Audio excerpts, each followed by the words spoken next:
Toxicity may seem like an annoyance, but it's actually deadly. Toxicity is like cancer. If you leave it around, it goes from being little to being a little bit bigger. It spreads from one person to the next person. And before you know it, you have a toxic culture, you have a toxic environment, and you have toxic business results too. That means far lower than they would have been had you taken care of the toxicity earlier. What comes up a lot when I talk to our owner-operator clients is toxicity. They've got a high-producing person who is frankly just a pain in the rear end, and they make a lot of money for them, but they're also very difficult to work with.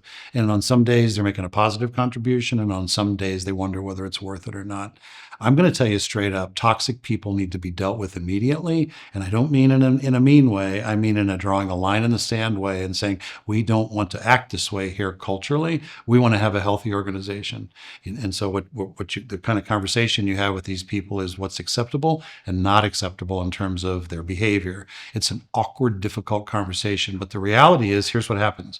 You say to your team, I'm building a high performance culture, and then you let the toxic person go on. So what you say on one side, you demonstrate a different behavior on the other side.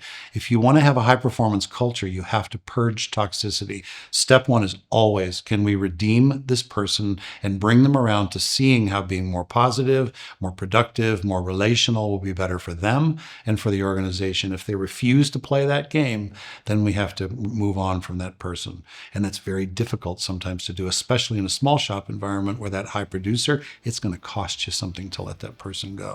But what happens if you don't let them go and they don't reform is that everybody else who's there with you, who is a high producer, looks and says, it was a great idea, but they don't really mean it around here.